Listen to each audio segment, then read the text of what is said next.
I love it when the mic goes on. Girl, Unpopular remind me to opinion. tell you. More neutral. That's science, babe. That's what's diabolical. That is what's diabolical.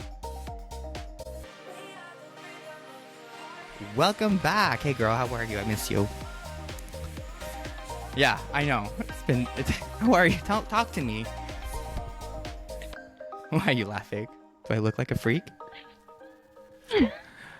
So today is a Senka set. She. Beverly Hills. So today we're like remixing it. We're doing a little bit more of a Senka set. It's end of day Saturday. And A Saturday Sanka set. yes, a Saturday Senka set. But I missed you so much this week, for real. For real. For real, for real. Mm. Yeah. I've never had so much to tell you. I was holding myself from saying things to you because I want to keep it to the pod. How was your week? By the way, guys, welcome to Remind Me to Tell You. Yes. Welcome back to another episode of Remind Me to Tell You, our M2TU. I'm Jess. I'm David. And here we are. So, talk to me. My week was good. For the most part, it was quite good. Your week was definitely more traumatizing than mine. David had his wisdom teeth pulled. He's never experienced pain. He doesn't experience chronic pain like some of us do. So, like, to be honest, I didn't know if I was going to be able to talk today because as a podcaster, you need your mouth, right? So, I had 4 teeth removed. Gross. And A mosquito just bit me. okay, she's in the wild. Mm-hmm. We're still at the cottage. Crazy, right? We've been saying we were leaving, but we're back. No, so I had them 4 removed. Luckily, I'm not swollen. But Yeah, your jaw looks immaculate. thank you. Mm-hmm. And there's no injections either. It's amazing. Yeah, but the actual surgery was amazing. Like, my doctor is really hot, okay? So, but the sad part is that, so I had a consult like a couple of weeks ago. He made me feel so safe. He was amazing. I've never gone under a knife. Like, this is a big deal for me. And so I was so excited for the surgery. And so whatever, I had it like a couple of days ago. I sit down and then I have 2 nurses. They're putting the IV in and getting the heart monitor. And then she's like, okay, I'm going in. Like, she's going to put the drip. I didn't do anesthesia. It was like sedation, which was, again, my first time. Within like a couple of minutes, I'm like, oh my God, this is amazing. And then eyes are closing. I get a tap on my shoulder and I could hear it's the doctor. And he's like, are you okay? And I'm like, I am now. And then I never saw him again. Like, I never heard from him again. Like, I woke up and He ghosted you. the nurse, right? I'm the ghoster. So then I just had the 2 nurses on me, like unclipping me. And that was the last time I saw Jack Dawson. So now I'm really excited for my post-op. I almost wish like I have a complication. Be like, I'll hey, never doctor. let you go, Jack. I'll never let you go. It was the best. It was like half an hour. It was so good. No, never let you go. I know. Well, I'm really happy that you're okay and that you're able to talk. Even I know. though I'm going to be David, sore like, tomorrow. he was supposed to come over last night and, you know, we were going to have like a fun night together, whatever. And he was like, girl, actually, I don't think I can do it because I've realized that talking is slowing down my healing. I'm on my healing journey. Yeah, I need to stop talking. And I was like, wow, this is like an introvert's dream. Please give me an opportunity to stop talking. An extrovert's nightmare. This wine is helping. The wine helps for sure. But this Sorry, has been a doctor. good week. Did you have any dinners this week or anything you want to talk about? Yeah, I definitely had some social outings this week because now, you know, I'm back in the city a little bit more. I'm not living at the treehouse during the week. I'm in Montreal. So definitely that comes with some like outings and dinners and things, which are always a lot of fun. But you know me and my social battery and how quickly it gets drained. And I wish I could just plug her in 24/7 like my iPhone. yeah, me too. I wish I could constantly be charging, but unfortunately that's not possible for people. Like, you know, I can only charge like an iPhone really charges, which is in a dark corner alone. Okay, so I was listening to Giggly Squad and Paige and Hannah really Paige asked Hannah a question, and I was like, oh my god, I want to ask Jess this. It's perfect. So because they're best friends, they know everything about each other, and the question was, if you got a phone call tomorrow or tonight, and it was like a cop and being like, hey, David got arrested, what's the first thing that comes to mind as to why you think I would got to get arrested? DUI. It's the only thing. Yeah, it makes sense. Like, it's the only thing possible. Not to say that you drink and drive, but I mean, like, you are prone to that.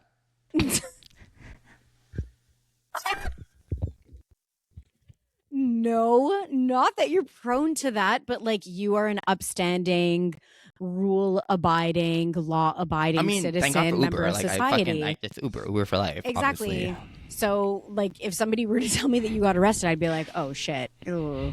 Fuck. And it would be like, you know, a .09 situation. It would just likely be profiling where like the cop pulls you over and then realizes you're gay, and then they're like, we're gonna breathalyze you because and I may reject it, right? What's the rule? I don't know how it works.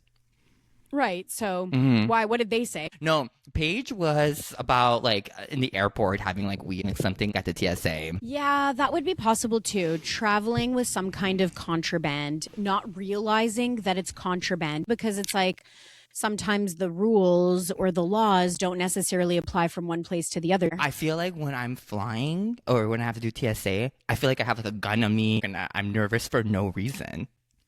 I know. I'm like, oh my God, they're going to smell my hand and smell some kind of residue that came from someone that is not even me 3 years ago. And it's still stuck on my stuff. And I don't know how many times I've washed it, but it's like the paranoia really sets in. Okay. Also, did you hear that Travis Barker had this new documentary?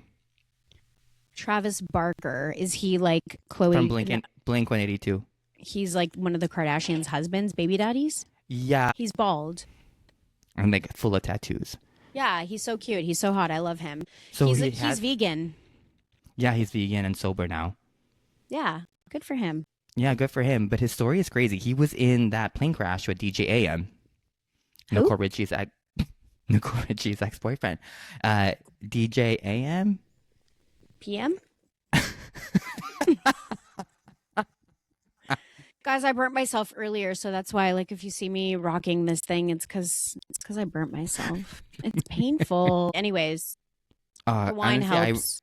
Anyways, it was a really good documentary. He got into a plane accident in like 2008 and never flew again. And then Courtney was like, "We can do this." And a couple now years he's flown again. Yeah. Wow. But the story is crazy.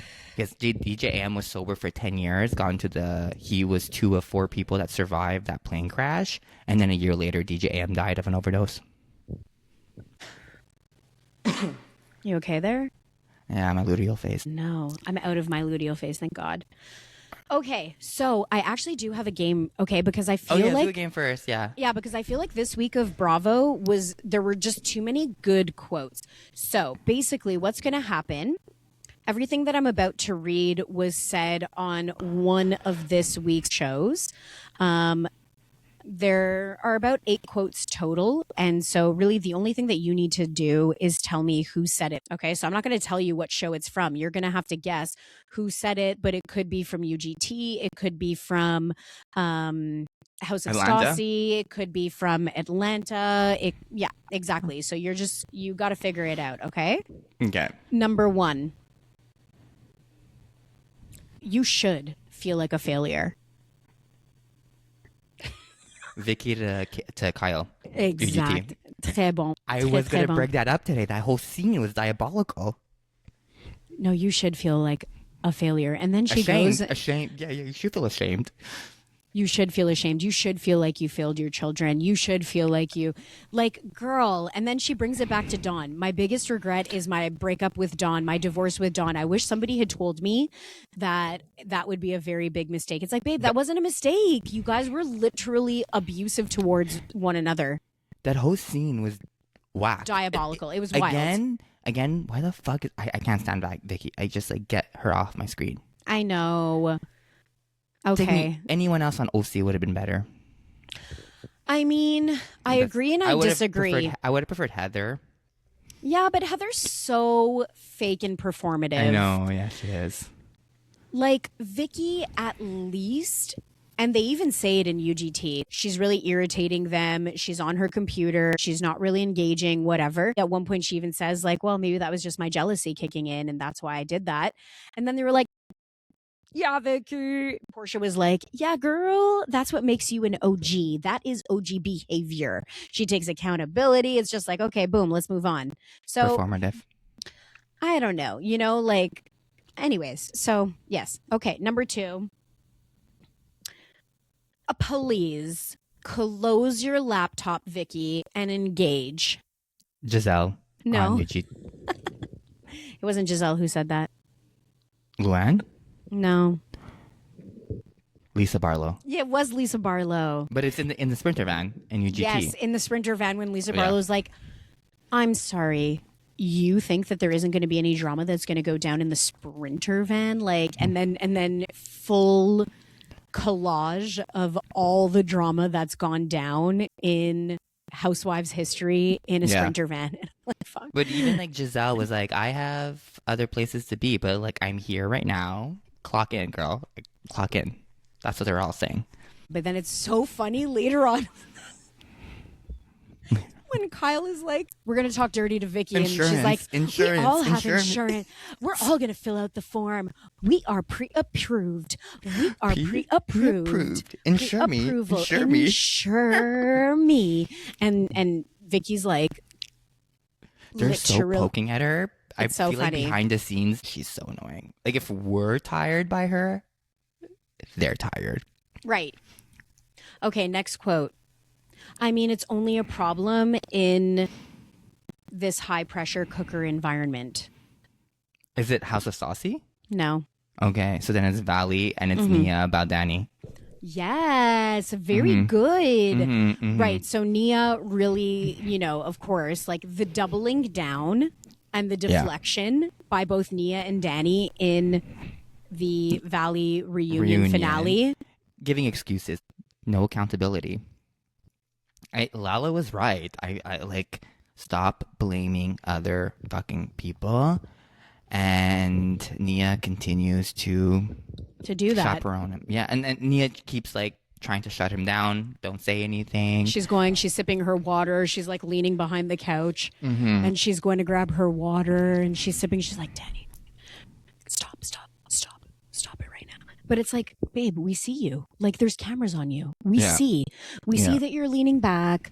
We see that you're grabbing him.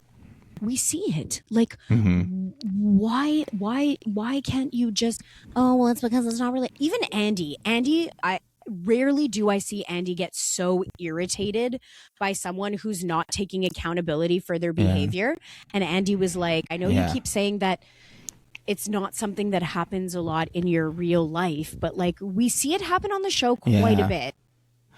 It's like he definitely was poking.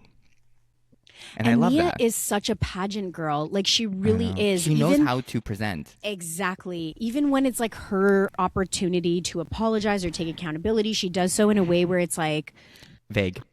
I know. I see what you're saying. And that's a really good question. Right. And very pageant girl. Yeah, it's gonna be me. It's gonna be my. Sorry. What's the next question? Okay. I'm not used to being called out by someone in front of a bunch of other people, even it's under the guise of accountability. Holy shit, that's hard. Yeah, this one is hard. The Beau? Nope. Okay. It's not Beau. Is it Stassi? No. Is it Katie and Christina Kelly? No. But it is House of Stassi. Is it Stassi saying that? Wait, is it her sister?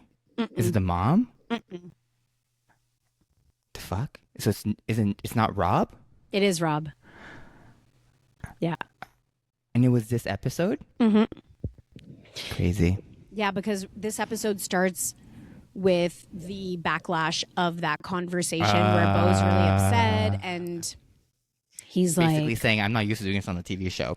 and Rob's like, and that brought me back to our episode about consent. It brought me back to that episode. It brought me back to that conversation. And it actually reminded me of something that I forgot to say about off campus.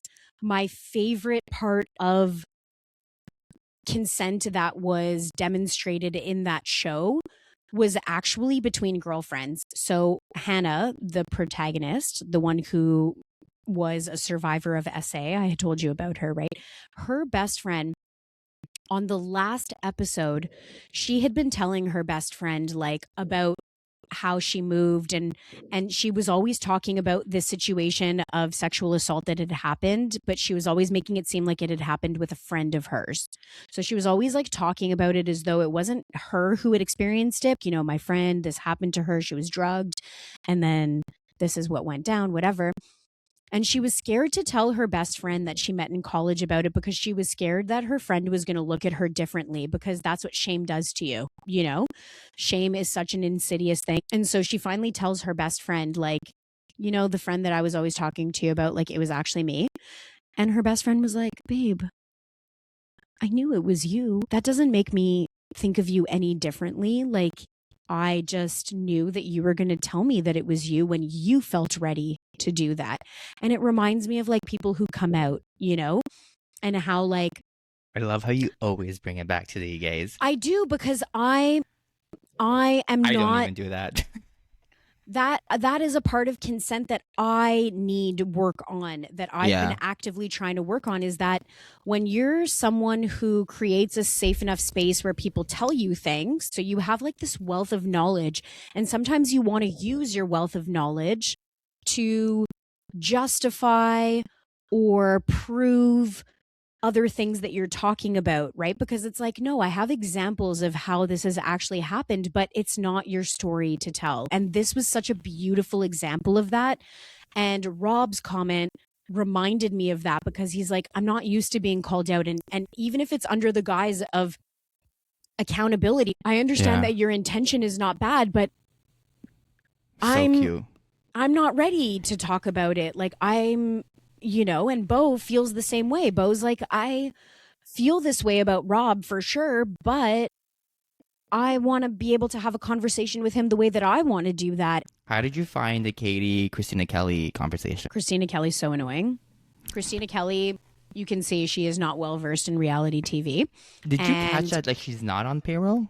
Right. So she's on the show for free? Mm-hmm. That's weird. I mean, I don't know if she's on the show for free. Yeah, like, weird. But she's not on Stassi's payroll. Like, to me, not on her payroll doesn't necessarily mean that she's not being paid to be on the show, but that she's not, like, Taylor is just on Stassi's payroll 20, like, whether they're filming a show or not. Yeah, I guess, because she's on her payroll. They work together, 24/7. Right. Yeah, I didn't know what to get from them, but when Katie was saying like I was getting through a divorce and Christina was like I was having a baby, this is when my like gay best friend comes in and be like, I'm sorry, Katie, but I don't know. I just know when women have kids, especially like the early times, I side with them. For sure, which is totally fair. I kind of do, yeah. And that's totally fair. Is like, well, different. A divorce on camera, on national television, it's like, it's not just any divorce. You know what I mean? Like, okay, so she wasn't checking in with you the way that you wanted her to be checking in with you. And I get that. And I'm not, and I think Katie gets that too. But Katie was like, our friendship didn't matter enough to you for you to ever pick up the phone and call me about this. And that is my issue with Christina, which was my issue when we spoke about it last episode. Mm. Do you know what I mean? That like, back it up. I think that they were just not that close. And both of them were like, I'm not going to call her and she's not going to call me. I think they both thought about the relationship the same way, where we're not that close in this moment right now. But then when Christina talks about it and she's talking about it with Katie, she was very quick to like kind of throw Stassi under the bus. Like, I can't wait for Stassi to see that and react to that because she's not going to be happy. I think I was on Katie's side for 90% of it, and even Christina apologized after, so I get that. But that one part where she said I was having a baby and Katie was saying divorce, I was like, I get it. Like, I don't know, that postpartum, 3, 4, 6 months, you're in your own little bubble. Okay, and when you are in the middle of a divorce, you're also very much in your own little bubble, like and you are. Your defense mode, right? And you're not necessarily waiting for people to reach out to you, but don't expect said person to be reaching out to other people either. Like, they're going through their own shit. Do you know what I mean? I get it. I guess when you're in that divorce, even if someone's having a kid, you may even be feeling like, wow, I'm like, you're having an amazing time and I'm fucking struggling right now. I can't reach out. Like, I'm just not in a good place. Right. Fair. And that's fair. And I get that. Yeah, I guess I didn't look at it that way, where they're going through very different periods and stages of their lives. One being happy moments. I know there's that post-struggle, but it's still a happy moment. Where a divorce, you feel like you're closing your life is ending. Yeah. Now where am I going? If I wanted to have kids, now my friends are having kids. I'm starting over from scratch. Am I going to get married again? Exactly. I'm old now. Like, what am I going to do? Yeah, I guess it's very different struggles and different stages. You know what? As we spoke about this, I see Katie's side now. Mm-hmm. And again, Katie is just such a veteran with reality TV, and it really, her experience just comes through. Okay, so next quote. Vicki's love language is her clients. Was that Lisa Barlow? Was that Kyle? Was that Portia, Giselle, Luann? I don't know. They were all going. Portia, I mean, Vicki's love language is her clients. Portia was the first one. She was like, I bet you if we filled out that form, she'd be talking to us right now. They were fucking. They were so funny about that. Yeah, they were. But like, it's a little annoying, her insurance thing. Like, is that all you have? 20 years on Housewives, and that's all you got, your insurance? I mean, and to Vicki's defense, to a certain degree, like, the girl has been hired, fired so many times that, I mean, I guess she needs to ensure that there is another source of income that is coming and happening regardless of this. She's a woman in STEM for sure, and she's working and all that. So exactly, I get it, and she's all about, don't marry for money, have your own money. I get that. She is an example on that front. Mm-hmm. Okay, next. This is maybe my favorite. I hope I get it. Wait, can someone explain horizontal to me? Vertical is like this. Horizontal is like this. 69. So 60-90? Teresa. Fucking 60-90. 60-90. Oh, Teresa. You gotta love her. You gotta love her. She doesn't. Looks good. She looks great. Mm-hmm. And I love watching Teresa in these kinds of settings, because it's true. Like, Lisa Barlow says it in, I think, her confessional. She's like, you know, people think of Teresa and they think of somebody who's going to flip a table. Who's just going to freak the fuck out all the time. And that isn't who she is. Like, she's actually a super soft, chill, laid back person. She's pretty quiet on this show. And she is a pretty quiet person. It's just that, like, she said it herself. She's like, it takes me a little bit of time to process these things. Like, in the moment, I hear it and I don't necessarily associate it with being super, like, derogatory or offensive. And then I process it and I'm like, oh, shit. And she says that to Vicki in the sprinter van. She's like, and that's why once she you're can done never be with this. That's why she can never be on Atlanta. Atlanta, you have to be thinking about your next line within a second. Right. I feel like New Jersey is kind of parallel universe OC. Yeah, but better. For sure, better. Way better drama, yeah. 100%, but like parallel universe, whereas like New York is maybe parallel universe Beverly Hills, let's say. Like, but there's I get the East Coast. It's like, East Coast. And I then don't know. Atlanta and Potomac are different spices. Right. Both amazing, but different spices. Different. Absolutely. Yeah. Okay, the next one.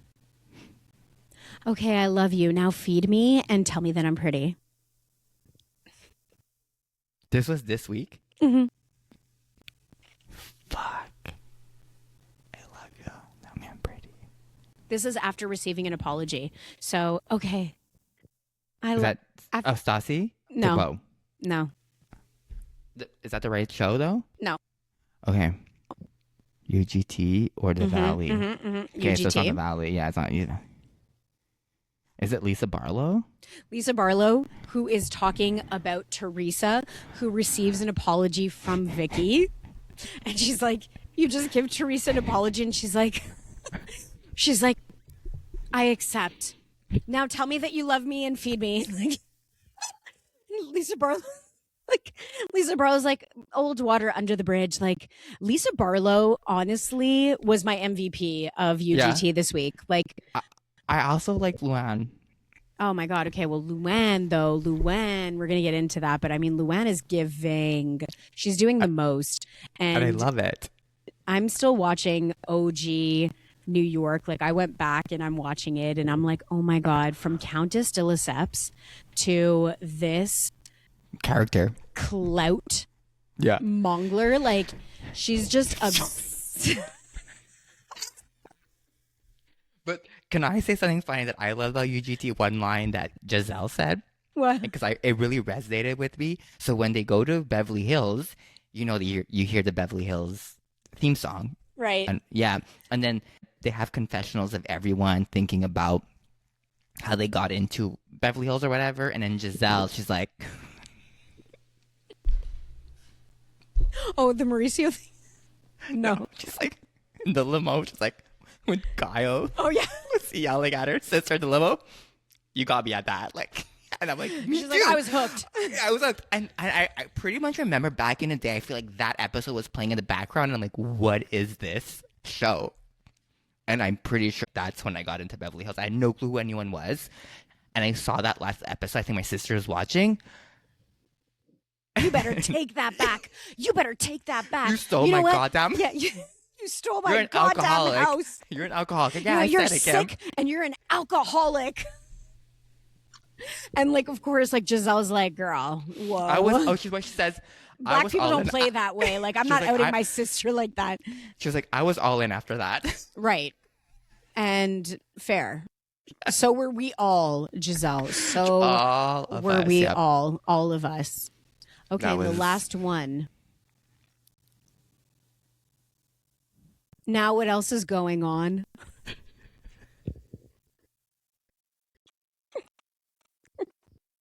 That's how I gossip. Now what else is going on? Oh, Peach Life. Atlanta? Peach life.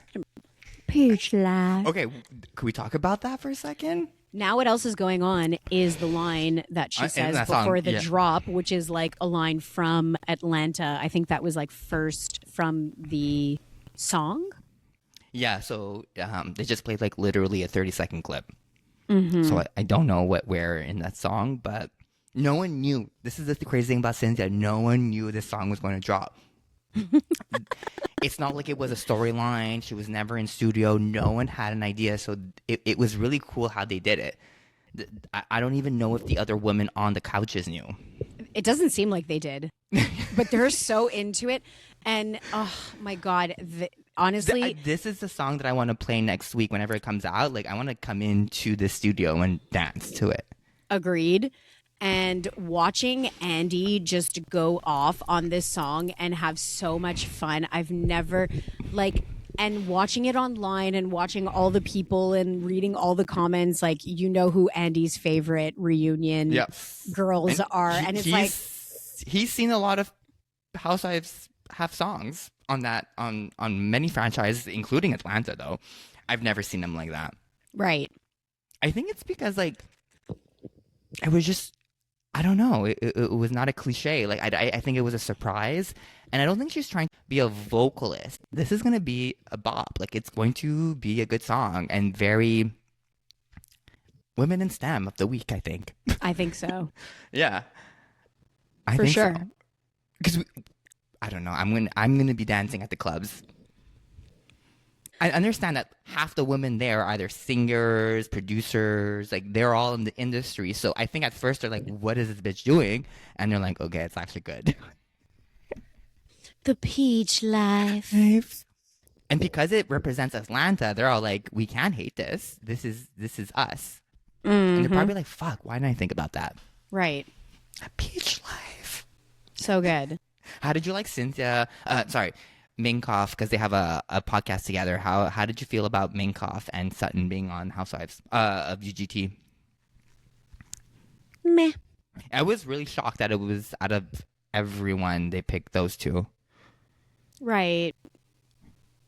I know. And it's funny because even for one of the games that I played with you recently, ugly leather pants was one of the quotes that I wanted you to guess. And then I was like, bah, it was one of my Probably should options. have. And then I know. And then I took it out because I was like, bah, whatever. Yeah. And I was like, oh my God, Jess, you could have manifested this entire thing. There's an entire party around the ugly leather pants joke. And I was like, oh. I feel that most of the Housewives of Beverly Hills that left that show were like, I don't want anything to do with it again. Right, and I feel like it was very like Lisa Rinna, clear. Lisa Vanderpump, Garcelle. And like I don't know if like it just wouldn't make sense. Well, that's why I feel like it was very obvious that these are people that Kyle is still on good terms with. Yeah. Well, we see that next week Erica's going to be there, and clearly it seems like she and Luann have some kind of countess. I'm sorry, but I'm Team Luann. She's Luann. I think she's. Yeah, I know, and I know there's a lot of Erica fans out there, but I'm sorry. Yeah, you are. So I'm all about Luann. I think that New York for me has been more endearing. How did you feel about Luann and her boyfriend with their intimate banter? Caught on. It's like there's cameras everywhere. Right, right. I love it. I love that I feel like that's gonna be me in my 50s.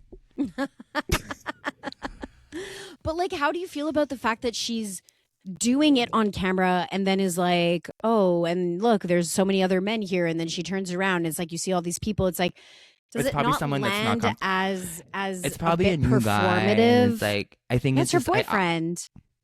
Yeah, but I haven't heard anything. I haven't seen him on TMZ or Page 6. He seems like a more private or very new. Mm-hmm. They're older. Like I would, no problem, no shame. Yeah, no shame. Yeah, Intimate banter, baby, go. Yeah. But I think that this is the perfect segue for us to talk about breaking the fourth wall, because we did have some viewers, listeners reach out and say like, hey, you guys talk about breaking the fourth wall a lot, and like, what is that exactly? So I created a game so that we could talk about the fourth wall and address why it is that we speak about it so much and why it's especially prevalent with House of Stassi. Like anyways. So, okay. So it's like a little bit of like a reality TV vocabulary lesson, I think, because apparently we say breaking the fourth wall like all the time. Yeah. And we probably said it a lot today. We've said it a lot for sure. And not everyone knows what we mean when we're saying that. The fourth wall is basically the invisible wall between, the world that we're watching. Yeah, exactly. And the viewers.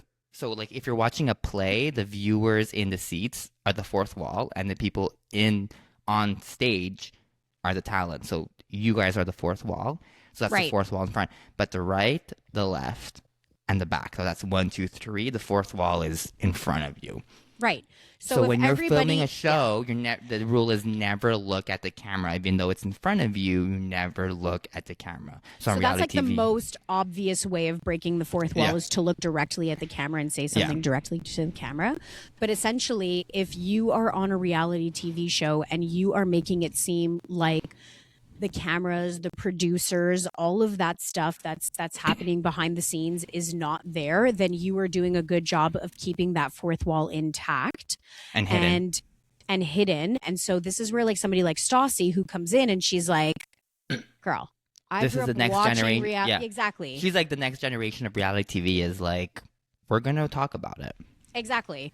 And she, from her perspective, is like, okay, the audience is smart. They know that this is happening. We might as well just acknowledge it. So basically, here's the game. I'm going to give you a few reality TV scenes, and you need to tell me the exact moment that the fourth wall breaks.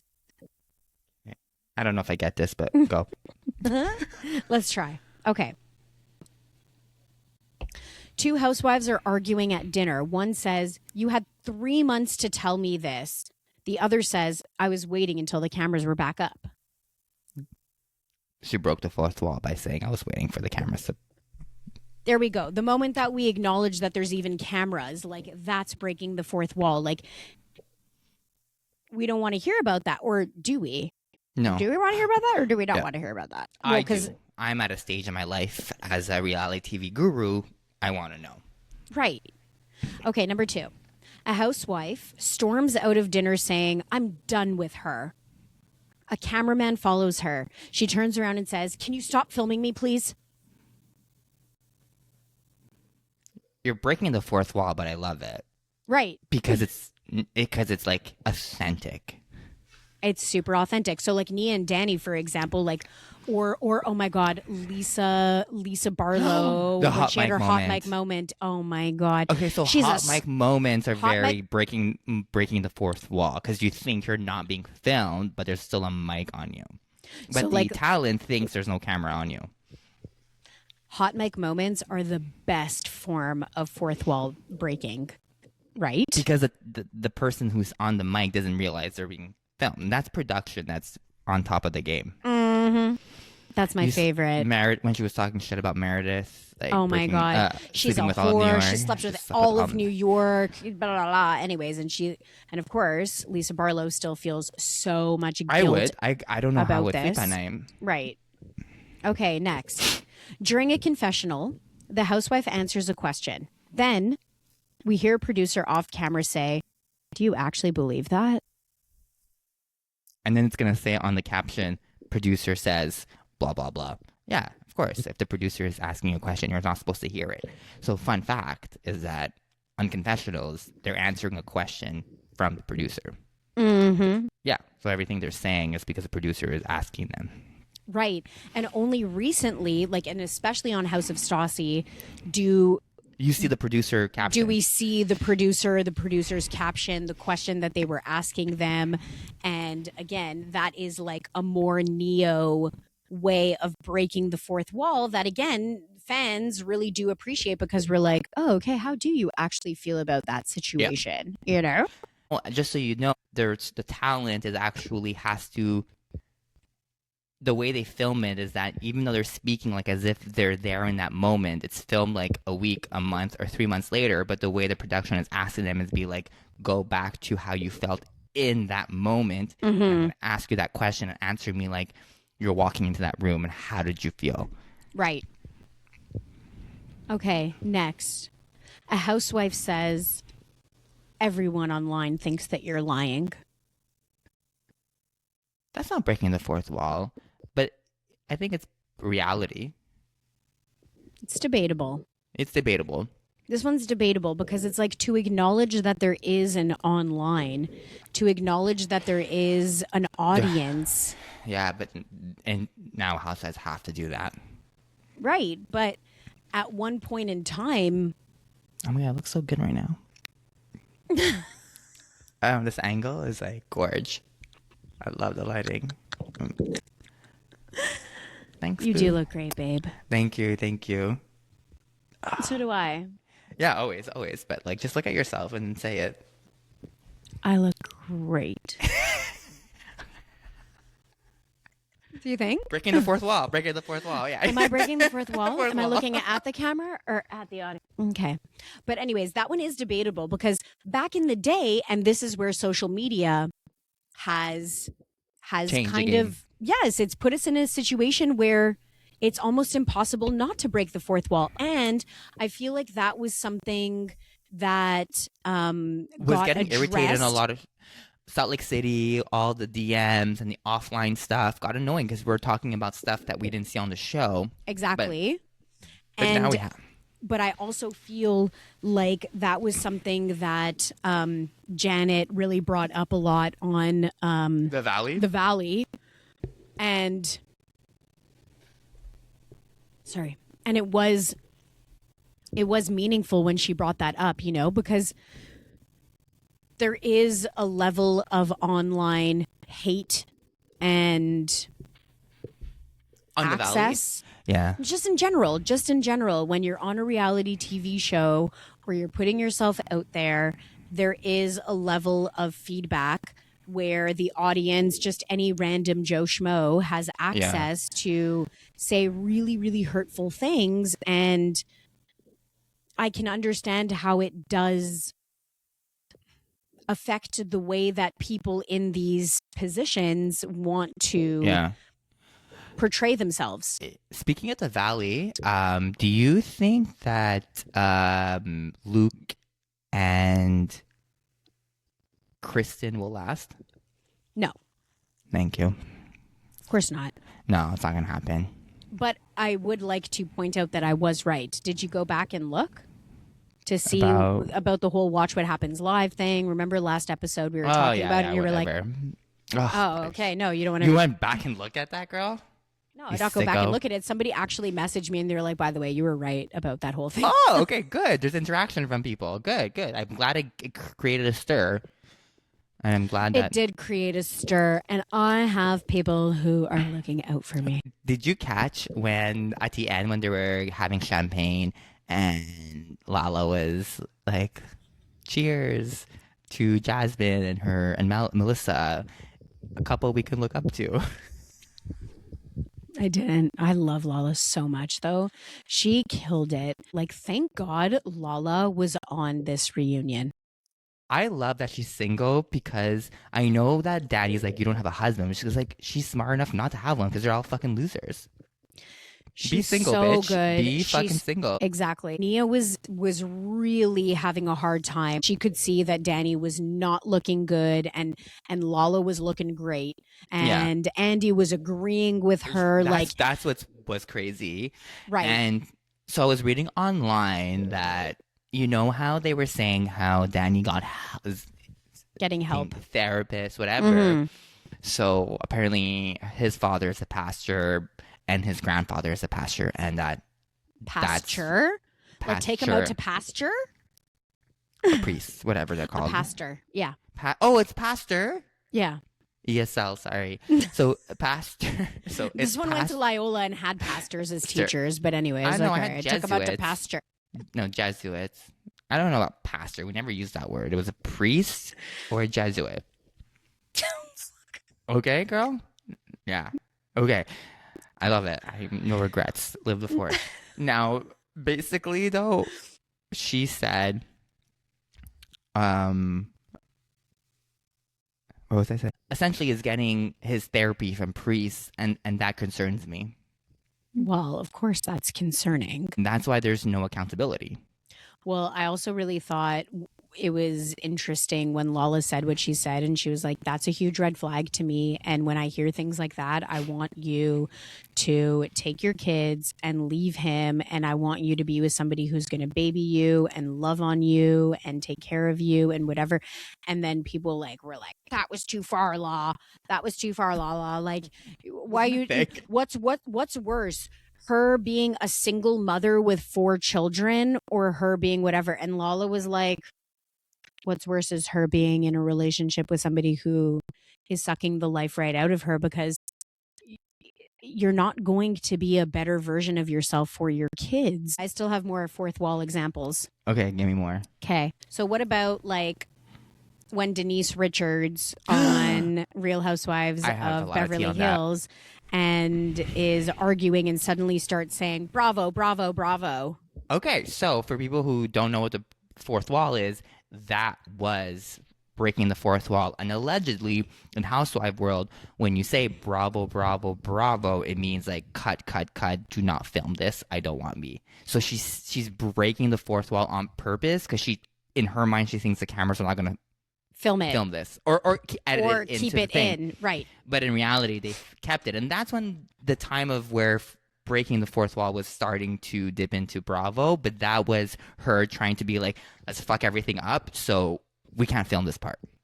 Exactly. It was great of Denise, and production was great to keep it. Right. They were. And I think that kind of became notorious as an example of, yeah, but an example of breaking the fourth wall, and it was almost like what ended up sending a memo castmates into like, okay, we Oblivion. can do this, or out of oblivion. Yeah. Well, it's more like to Carl Richards, who has been doing it for so long, and just like, girl, gotta step it up. Right. But that also begs the question, like, have reality TV stars up until now been too media literate to... They're like protected by the fourth wall. Exactly. Yeah. And is that what the viewer still wants? Or is the viewer looking for something different? And I think that's where House of Stassi is shattering it completely. And we'll see where it lands. Maybe people won't like it, but like she is shattering it completely. Now she's creating a fifth wall and being like, I'm still considering what's real and what's for the fourth wall. Psychologically though, there's no way of 100% being completely natural when it comes to reality TV, because the studies have shown, like, if you're going into a home, there's cameras on, naturally you will have some sort of different persona where it's almost impossible to be 100% yourself. Right. And there's producers and whatnot, they're telling you to say things. So like, as much as like you want to try to be as authentic as possible, there's always going to be a part of reality TV that won't be authentic no matter what. For sure. Because you're in situations that you would never be without the show. If we go back to The Hills, where, that was false. Right, that like where fraud. you have Kristen Cavallari saying that she actually really liked the finale of The Hills season 5, where she and Brody are hugging each other, and then while they're hugging each other, the set kind of like disperses and you see that they're actually on a legitimate set. I hated it. I want to throw up. She loved it. Because she was like perfect, because it was all about her not wanting to show her real life. Well, and because for her, she was like, okay, well, now at least the viewers are getting... No, that was a lie. Right. They are seeing that I'm not this villain that I was portrayed to be. True. That we're actually on a fucking set. I get it. And I remember watching it and being like, huh? Stunned. I had no clue at the time. I was like shattered. Heartbroken. I was like, Nicole and Paris would never do this to me. Right. It actually killed me for a minute. I was I don't know if I could ever watch reality TV again. It was heartbreaking. And I'm very thankful. That's selling Sunset, by the way, because it's the same producer, Adam DeVillo. Yeah, of course, Adam DeVillo, who so just know that Netflix shows are so awful. Well, sorry, Adam Netflix. Not Netflix, yeah, but it's not Bravo. No, it's not Bravo. But now, is Bravo, that is the question, like, is Bravo, because of Stassi, like, Stassi is really spearheading the... Hulu, because they were doing a Mormon Wives too, and Stassi just took it a little further, but Hulu is definitely pulling back the curtain. And I love that. It's like, we've been watching reality TV long enough. It's been 2 decades. We know what's actually going on. We know what you're trying to avoid. We know what you're trying to achieve. So be real with us. Be authentic with us, because that's what I think that. But that's where it's so interesting. Like, even to have.